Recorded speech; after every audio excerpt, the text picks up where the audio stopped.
tá? Nós pulamos aí os ensinos fast food da graça.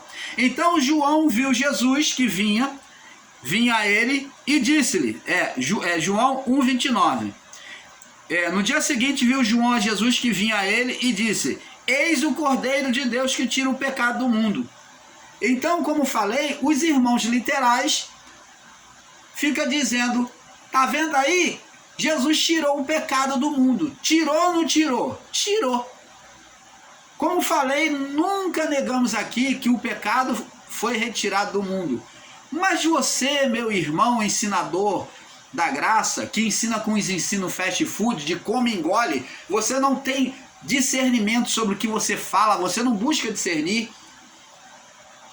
Eu até te perdoo na sua ignorância, porque sei que é ser ignorante, não buscar ver, examinar as escrituras e permanecer nesse literalismo, não querer nem mudar. Você não só erra, mas continua no erro. Então, o pecado que João disse que era o que o Cordeiro, que era a imagem de Jesus, o Cordeiro, né? O Cordeiro. Então, esse Cordeiro iria tirar o pecado, o quê? Da morte espiritual. O pecado adeano, a herança de pecado, que todos pecaram e destituídos foram da glória de Deus, como disse Paulo. Então, essa herança de pecado, a qual atingiu o século de Paulo, por isso que ele pôde dizer isso, que todos desde o início da criação, ele diz todos pecaram e destituídos foram da glória de Deus. Agora, eles estavam destituídos da glória de Deus para sempre? Não. Agora, a partir de Cristo, do Evangelho de Cristo, os espíritos estavam sendo vivificados, sendo tirados da morte. E aqueles que viriam tirados da morte. Agora, viriam com a lei dentro, a lei espiritual dentro, e o espírito dentro com a lei, vivificando o espírito, porque estariam agora carregando a lei de Cristo. Na lei de Cristo não há condenação. Para aqueles que não andam segundo a carne. Qual a condenação que não há na lei de Cristo? Que está escrito lá, que Paulo diz em Romanos 8. Nenhuma condenação há para os que estão em Cristo Jesus. Qual a condenação que Paulo está falando aqui? A condenação adeana, a morte espiritual. A herança de pecado, aonde todos pecaram e destituídos foram da glória de Deus. Então agora, a partir do período de Paulo, agora o povo podia provar da glória de Deus, podia provar do reino de Deus. Porque a herança do pecado foi retirada, a condenação da morte espiritual foi retirada.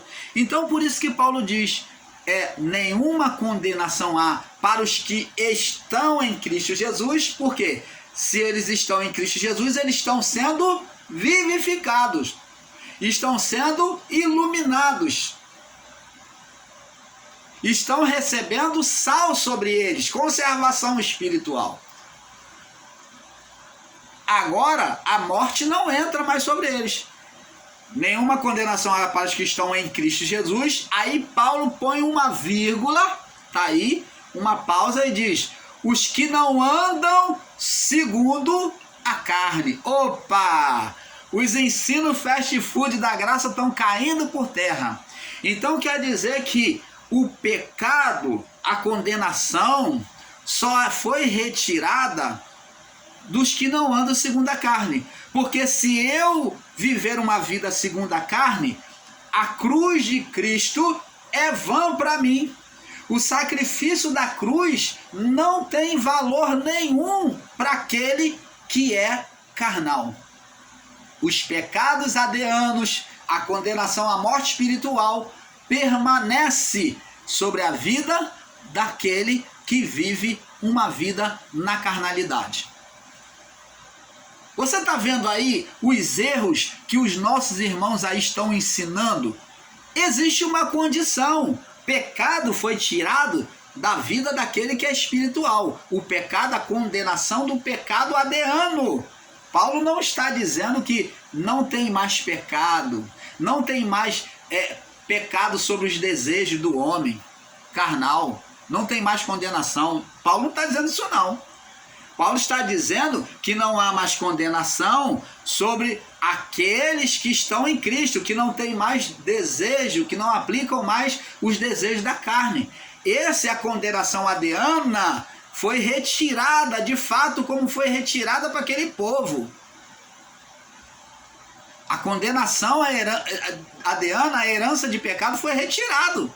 Mas para os que são carnais, permanece. Aí Paulo diz que aquele que pratica o pecado, que foi iluminado e volta ao pecado, é como um cão que volta o vômito, que vai lá, ele vomitou, daqui a pouco ele vai lá, dá uma viradinha, daqui a pouco ele vai lá, lambe todo o vômito. Então, ele está trazendo de volta a condenação adeana que foi tirada. Ele está repudiando o sacrifício da cruz. Ele está rejeitando o sacrifício que Cristo fez na cruz. Todos os que vivem na malignidade, na carnalidade, e não se arrependem, se não se arrependerem, estão nessa condição. Estão vituperando o sacrifício, a cruz de Cristo.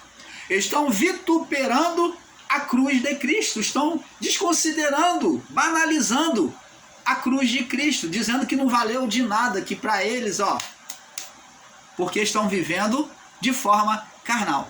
Você está entendendo, amados? E aí, o pecado existe ou não existe? Existe, não na vida daquele que é espiritual, mas sim na vida daquele que é carnal. Então, ensinar com literalismo, dizer que pecado não existe, é um tremendo engodo, engano, mentira, sofisma, equívoco desses irmãos.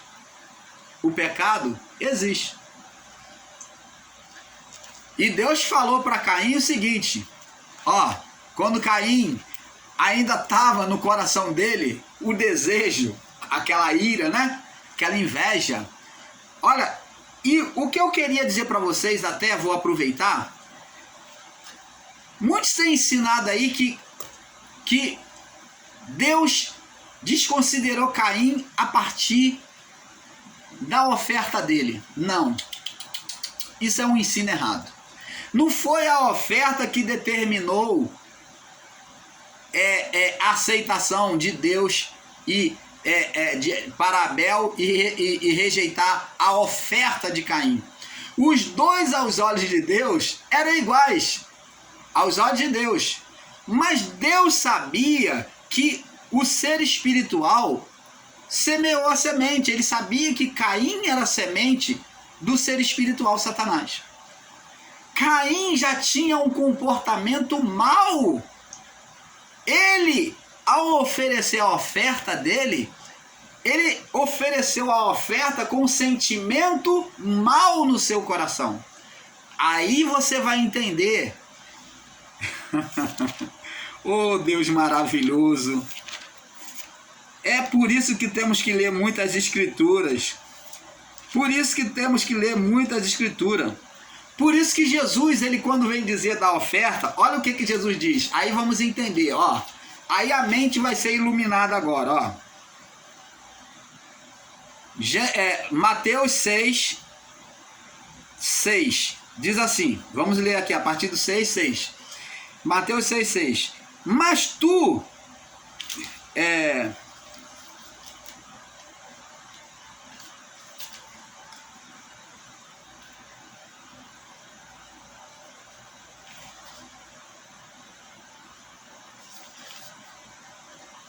Deixa eu ver sobre a oferta, peraí.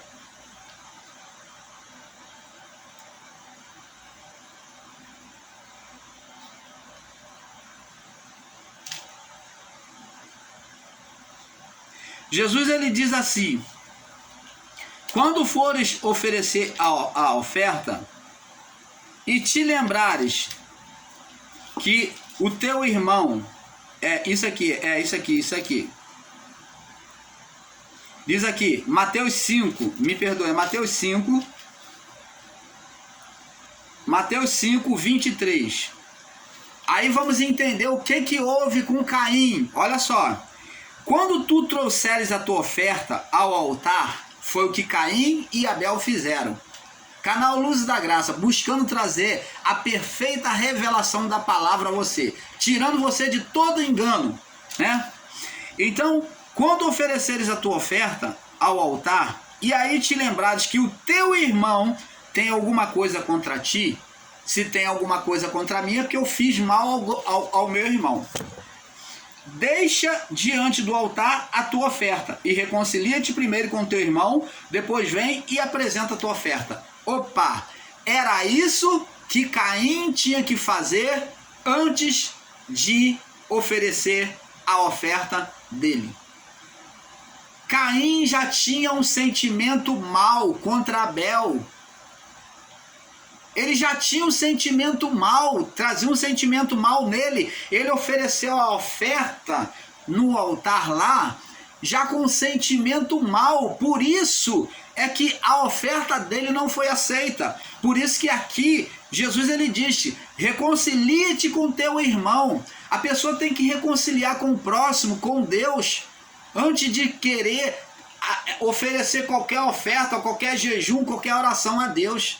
Ela tem que botar para fora, antes dela querer alcançar qualquer pedido de Deus, ela tem que confessar. Como disse, se confessarmos os nossos pecados, Ele é fiel e justo para nos perdoar e nos purificar de toda injustiça. E a pessoa, se ela chegar diante do Pai, Criador, e já vai pedindo, ela não reconhece a podridão, quer dizer que ela faz e acontece, e depois ela chega na maior cara de pau, ela mata, ela assassina, ela no seu coração, ela odeia o seu irmão, ela tem mágoa de fulano, ela tem um ressentimento tremendo, ela traz amargura no coração dela, mas ela quer chegar diante de Deus e sair pedindo e recebendo. Deus vai dar? Não. Não vai dar, essa oração não é aceita. Porque, como diz a palavra de Deus, limpai as vossas mãos pecadoras. Para se aproximar de Deus no Santo dos Santos, o sacerdote, ele tinha que se purificar. Nós hoje somos considerados reis e sacerdotes, toda a criação tem um livre acesso a Deus. Então temos que nos purificar. Mãos, pés, fazer a lavagem. E o que significa isso hoje? É confissão, é reconhecer as nossas obras mais e confessar: Senhor, eu errei, mas eu venho aqui te pedir perdão, eu não quero mais fazer isso, eu quero mudar. Me ajuda, é reconhecer, é não ficar botando a culpa, eu errei por causa da minha irmã, como o fariseu e o publicano, que um jogou para o outro. O fariseu falou: não sou como esse pecador aí, porque eu dou o dízimo, eu faço isso, faço aquilo. A pessoa quer chegar diante de Deus exaltada, e aonde ela vai alcançar o favor de Deus? Nunca. Então, aqui Jesus ele diz: reconcilia-te com o teu irmão. Reconcilia-te. Deixa ali diante do altar, verso 24, a tua oferta. Era o que Caim tinha que ter feito. Reconcilia-te primeiro com o teu irmão, depois vem e apresenta a tua oferta. Reconcilia-te depressa com o teu adversário. Aqui existe uma força espiritual. Tira a acusação do inimigo, das forças espirituais de você, porque ele vai impedir a tua bênção. Você está vendo o adversário aí, tentando impedir que aquela pessoa que está pedindo alguma coisa a Deus, ela seja digna, porque ele vai estar lá acusando: o senhor vai dar? Ela faz isso, como acusou Jó, sem causa. Então acusou, falou em Jó: ele só te serve porque tu dá tudo a ele, por interesse. Imagine uma pessoa que é carnal, que vive na malignidade, como é que ela vai chegar diante de Deus e o adversário vai estar lá e vai falar o quê? Não, esse aí é bonzinho, pode atender ele aí, senhor. Atende aí que ele, ó, beleza, ó, chuchu, beleza. Você está pensando o quê, meu irmão, minha irmã? Então, reconcilia-te com o teu irmão, ó, reconcilia-te com o teu irmão, depois vem apresentar a tua oferta. Aí agora ele leva para o lado espiritual, mostrando que existe um acusador, um adversário dos homens. Reconcilia-te depressa com o teu adversário, enquanto estás a caminho com ele. A caminho de quem? De Deus, na oração. A caminho de quem? Com ele. Para que não aconteça que o teu adversário te entregue ao juiz, que é Deus, e o juiz te entregue ao oficial de justiça, que são os anjos que se encarregam de cumprir a ordem do juiz, e te lancem na prisão. Você está vendo? Agora Caim, ele foi e ofereceu uma oferta cheio, com o coração todo peçonhento, cheio de amargura, cheio de ira, de ressentimento mal. Aí Deus fala para Caim: mas para Caim, Gênesis 4, 5, mas para Caim a sua oferta não atentou-se, e irou-se Caim fortemente e descaiu o semblante, quer dizer, ficou triste. Por que Caim se irou fortemente de repente assim? Porque ele não aceitou? Porque no coração dele já tinha o mal, sentimento. Aí o Senhor diz para ele, mostrando que já tinha o mal. E o Senhor disse a Caim: por que tu tá irado? Por que tu deixa essa ira se manifestar agora? Por que descaiu o teu semblante? Por que tá triste? Se fizeres o bem, ó, se você fizeres o bem, limpar o coração, tirar esse sentimento mal e então vir me oferecer a oferta, eu vou aceitar. Tira o sentimento mal, Caim, é isso que Deus está falando. Tira o sentimento mal do seu coração e vem e me oferece a oferta que eu vou aceitar. Se fizeres o bem, não é certo que você vai ser aceito. Se não fizeres o bem, ó, se tiver sentimento mal no seu coração, eis que o pecado jaz à porta. Então, ó, eis que o pecado jaz à porta. Já existia pecado e os irmãos aí, ensinadores em graça, estão dos ensino fast food, diz que não existia pecado. Mas aqui Deus está falando de pecado. Eis que o pecado jaz à porta, e sobre ti será o teu desejo. Você tem que buscar ter, Caim, domínio próprio. Deus está falando aqui de domínio próprio, que o homem tem que buscar viver o domínio próprio. Os sentimentos maus vêm no coração de todos nós. É por isso que Paulo disse assim: não sabemos pedir a Deus como convém, porque o Espírito Santo intercede por nós com gemidos inexprimíveis. O que Paulo está dizendo? Paulo está dizendo que as nossas orações não são perfeitas diante de Deus. Quando nos aproximamos de Deus, sempre por nós mesmos, nós vamos estar em condenação. Mas o Espírito Santo, ele, nos torna perfeito diante de Deus. Ele fala por meio do nosso coração com linguagem espiritual, que nós não somos capazes de falar. Por isso que existe o falar em línguas, que Paulo diz: o que fala em línguas, fala em mistério com Deus. Quem é que está falando em línguas? O Espírito Santo está falando sobre um sentimento do coração que a pessoa não sabe falar. Ela não sabe se expressar, ela não tem condição, principalmente se ela estiver vivendo estado de pecado. Então, na hora que ela se aproxima de Deus, o Espírito Santo tem que vir e interceder por essa pessoa. Você está entendendo, abençoado? Então, o falar em línguas é que nos ajuda. Muitas das vezes, por exemplo, Ana, esteve lá amargurada. Sabe o que é estar amargurada? Eli vendo aquela mulher orar, chorando diante de Deus por um filho, de tão humilhada pela sua rival, que era Penina, que teve filho do seu marido, que é a sua serva, né? Penina, a sua serva. Então humilhava muito Ana, chamava ela de ventre podre, de mulher estéril.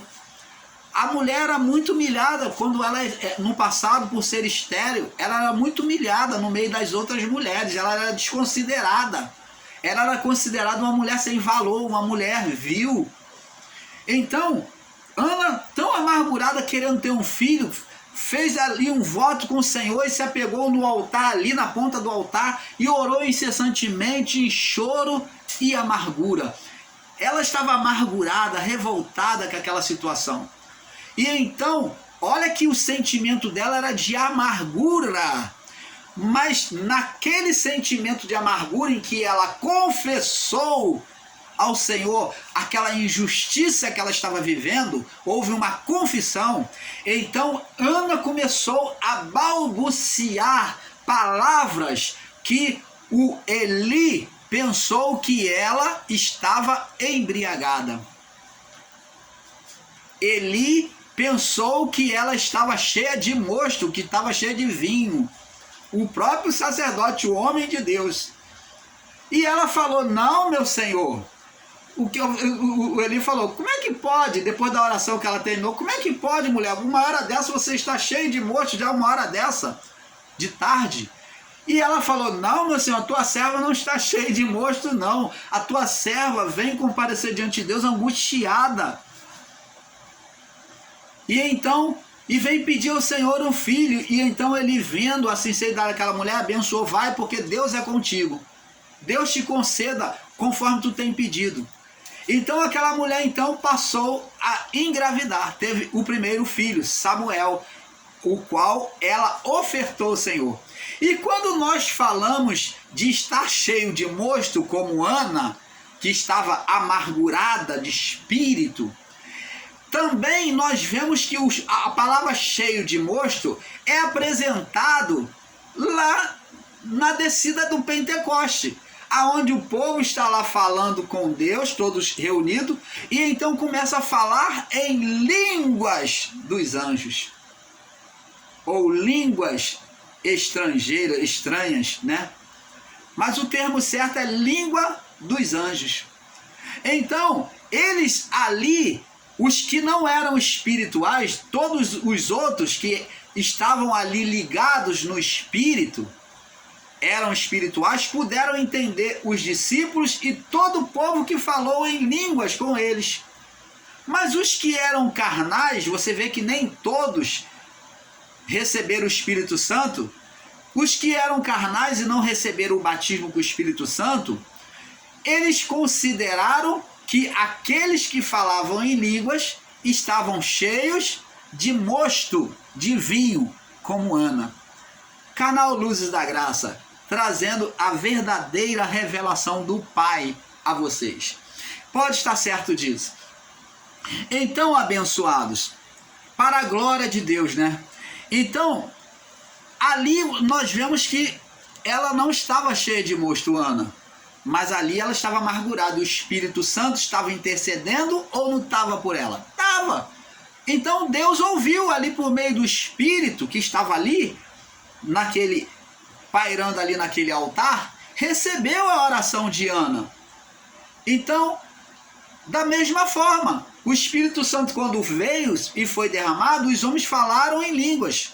Esse Espírito Santo é dito por Pedro que ele intercede por nós com gemidos inexprimíveis. Por quê? Porque muitas das vezes estamos chateados, mas oramos a Deus, falamos com Deus. Agora você imagine você estar chateado e você ter que se preparar tudo novamente para poder falar com Deus. É por isso que o Espírito Santo intercede por nós, que você estando chateado, tendo se aborrecido, tendo pecado, mas ainda assim você alcança chegar diante de Deus, porque o Espírito Santo não leva em consideração os nossos erros. Agora, não uma vida de pecado, não o que vive pecando. Pecar, todos pecam. Você jamais, como já ensinei aqui, deve dizer eu sou um pecador. Não, pecador é o que vive na prática do pecado.